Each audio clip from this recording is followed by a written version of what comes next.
Bom, Débora Alfano, Fábio França, ouvinte querido, ouvinte querida, eu queria fazer uma proposta. Estou pensando em ligar para a ministra Simone Tebet e pedir para ela fechar o IPEA e fechar o IBGE. Acaba. Não tem mais. Vamos fechar. Para que a gente mantém o Instituto de Pesquisa Econômica Aplicada, o IPEA? Para que a gente mantém o Instituto Brasileiro de Geografia e Estatística, o IBGE? Para que o Brasil se preocupa com dados e estatísticas? Para quê? Antes que alguém diga que eu estou maluco, e pode continuar a dizer, mesmo depois de eu explicar, o Instituto de Pesquisa Econômica e Aplicada é uma fundação extraordinária, assim como o IBGE.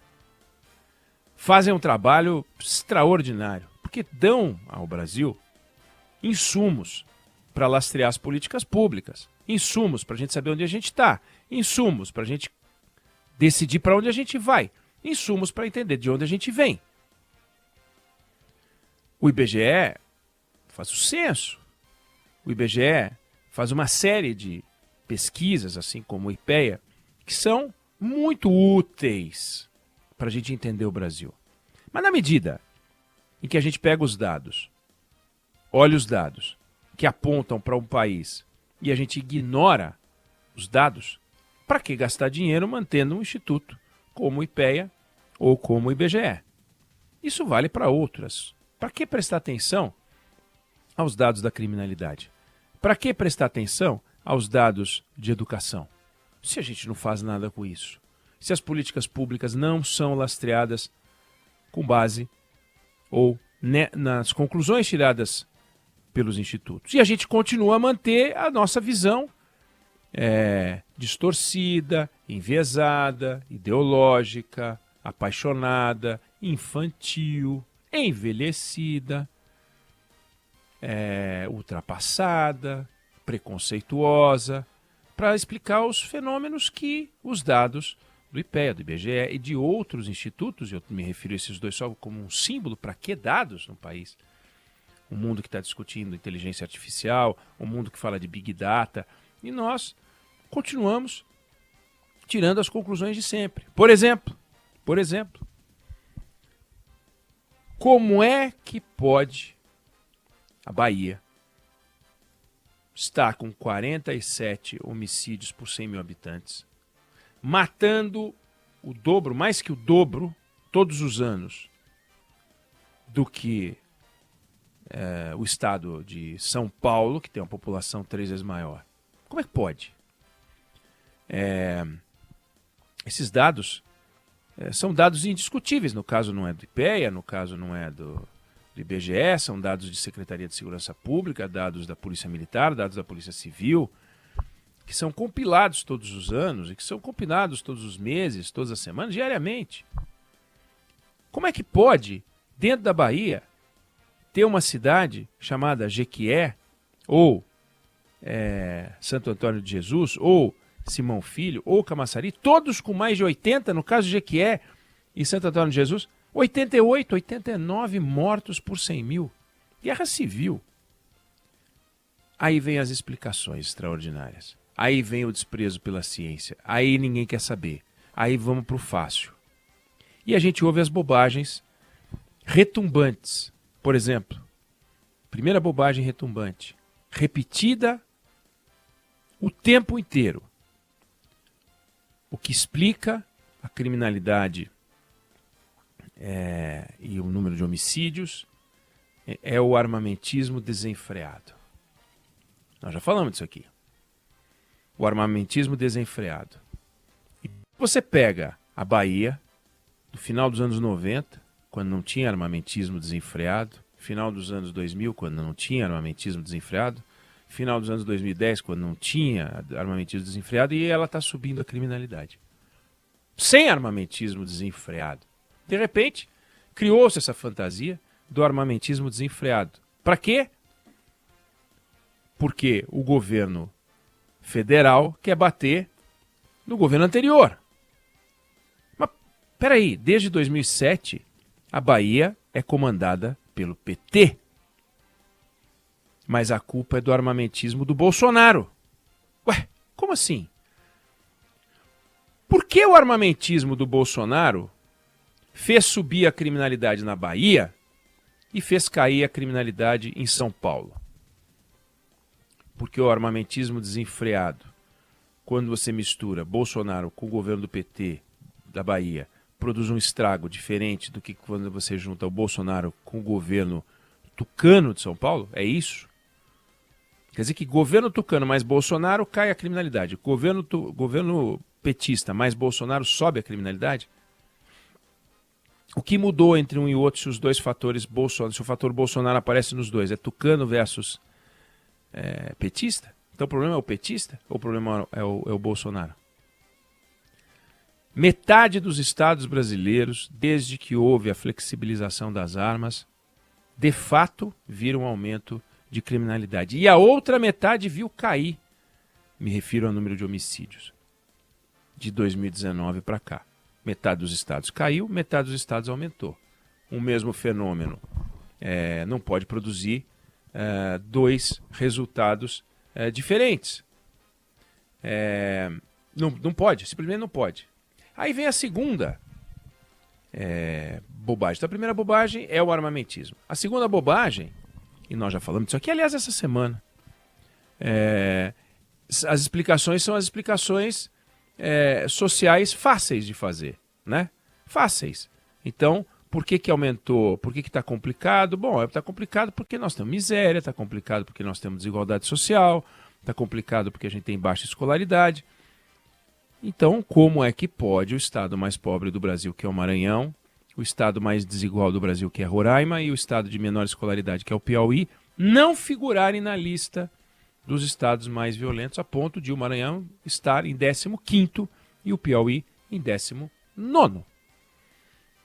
Não tem explicação.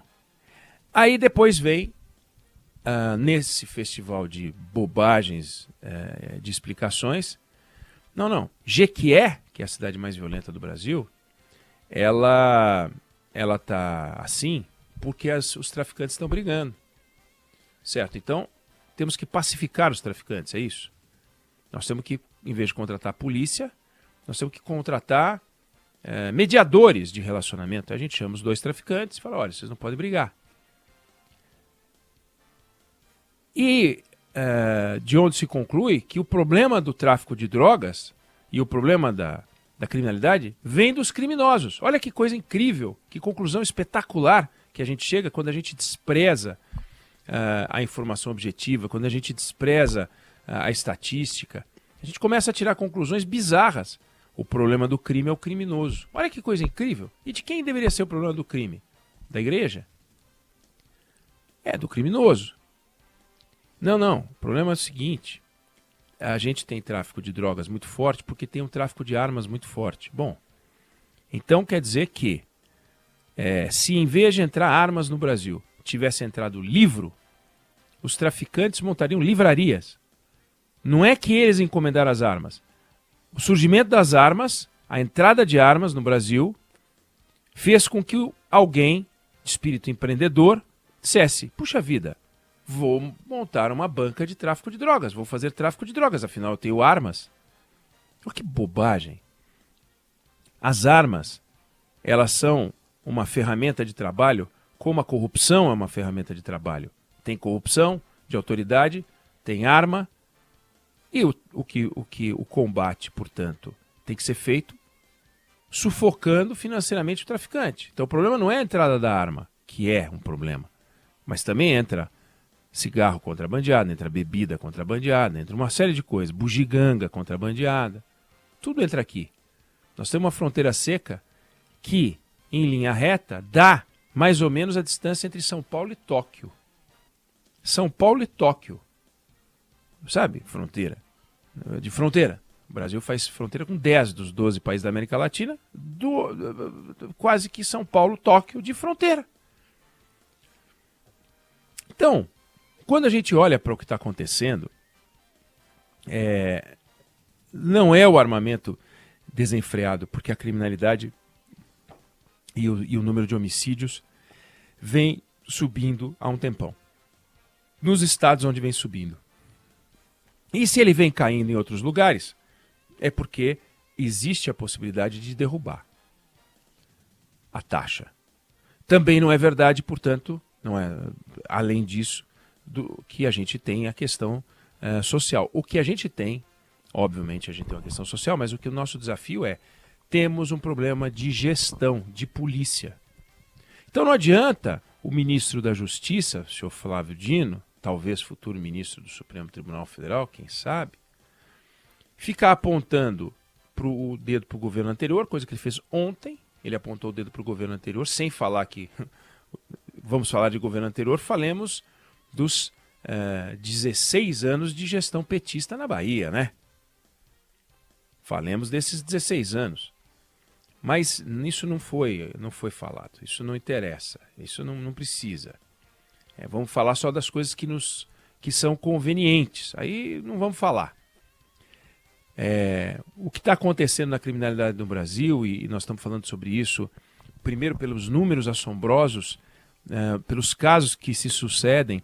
Ontem 4 pessoas foram atacadas no Rio de Janeiro, 3 foram assassinadas, em Jequié foram assassinadas ontem também, o que é uma coisa assombrosa.